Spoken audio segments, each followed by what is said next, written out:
every minority community under the sun. Feminists, the rainbow community, and more recently, the alt-right.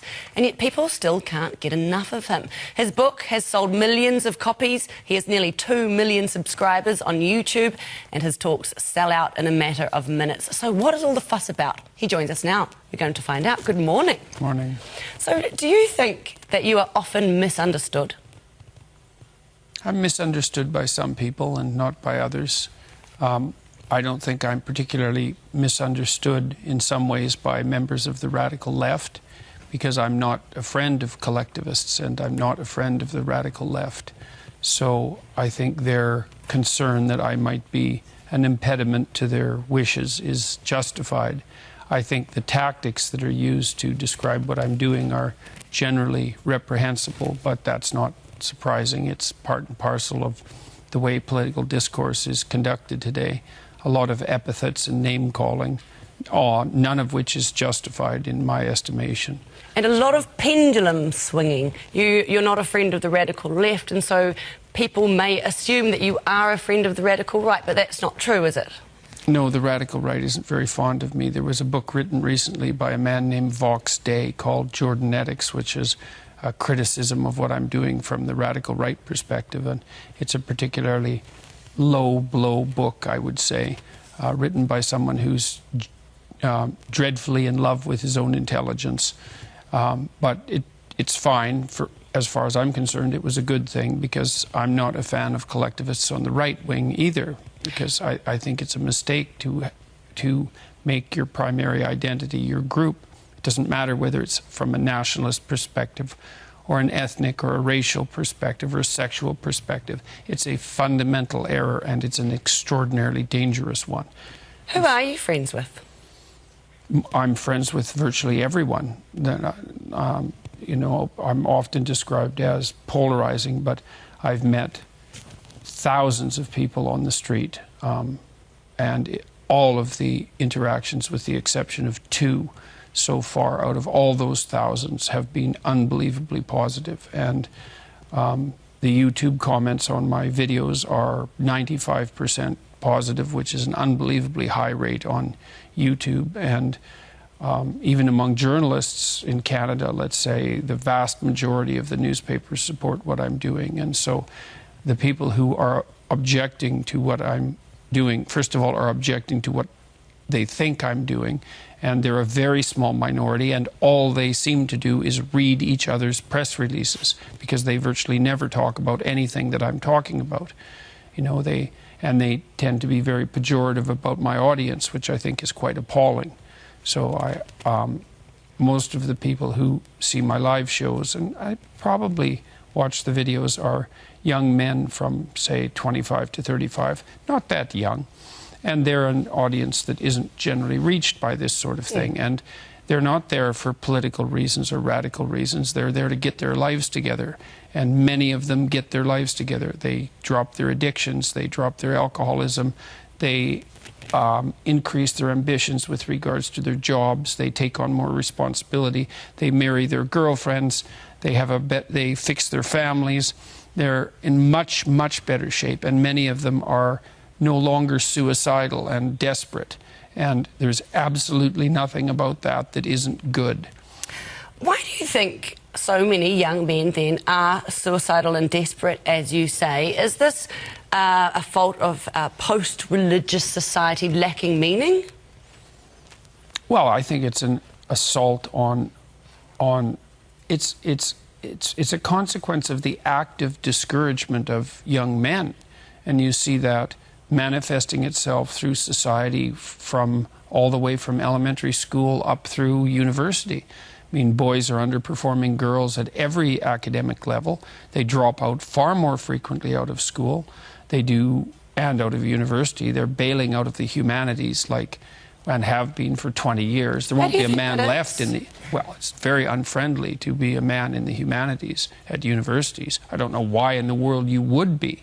The constant discourse is that Western civilization, although primarily a product of men apparently, which isn't something I particularly agree with, is fundamentally oppressive and patriarchal and destructive, and that any sign of ambition on your part as a male is nothing but indication that you're participating in the same oppressive structure. And so anything that's ambitious or noble or forward-looking or characterized by fortitude is actively discouraged and punished, and it's very, very disheartening. Do you think that a man's search for ambition or to act nobly is different?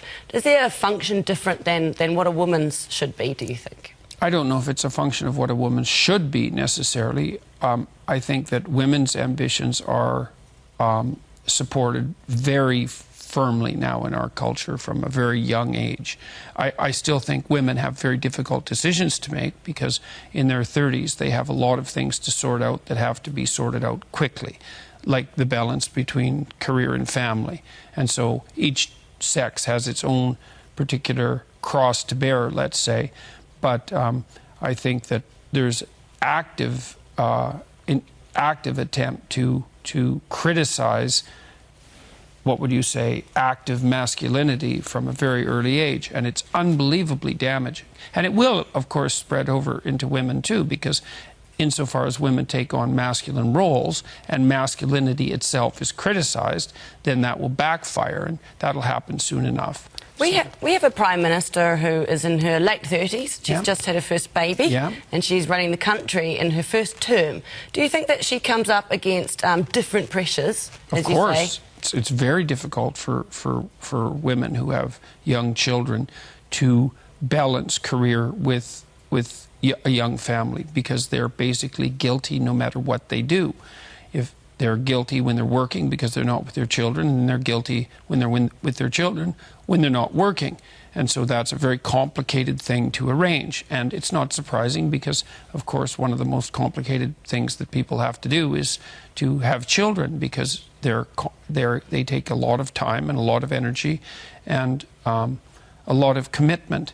And they particularly need a tremendous amount of attention in the first 3 or 4 years. And so getting that balance right is hard. And women are also often shocked, especially the ones that are more professionally oriented, with just exactly how much they end up liking their children, loving their children, you know, because most young women are taught badly that the most important thing that they'll do in their life is their career. And that's simply not true. It's not true for most people, and it's certainly not true for most women. I certainly wasn't taught that myself. I feel like I'm doing quite well in my career, but I still have pressures. People who are saying, you know, when are you actually going to succeed properly by having a baby? Yeah. I kind of find that slightly offensive. I'm 38. I feel like I've got through my early 30s without almost luckily, when I look at what my friends have to deal with their children. I almost feel a little bit blessed. What do you say to that? Well, I would say that it starts to get pretty lonesome in life after 45 if you don't have a family, you know, and so it's easy to consider the utility of an intense career, and like you have a very high quality career too, you know, that's something that marks you out from maybe from, let's say, more typical people, and perhaps that's worth more of a sacrifice. But, you know, you're going to live till you're 90 in all likelihood, and it's not easy to consider your life across its entire span. And there's something to be said for developing a very close-knit, intimate community around you if you can manage it. You have children, and then you have grandchildren, and that, to me, what I've experienced in my life, although I've had a very productive career and a very interesting career, it's definitely been the case for me that my family has been more and more important to me as I've got older, and I don't think that that's a uncommon experience. So I'd probably have to clean my room first before I had a child, because it's slightly messy. What does your room look like? Because you do suggest that that is the first place people should start. Oh, well, at the moment it's somewhat of a disaster, and it has been for about 2 years, because for a variety of reasons our house has been in a state of constant renovation over the last 2 years, and I've been traveling, and everything that isn't in order in the house happens to be in my room. And it is a sign that my life in some sense has got beyond my ability to stay on top of. And so there's a fair bit of ordering and and strategizing and organizing that needs to be done. But the rest of the House is in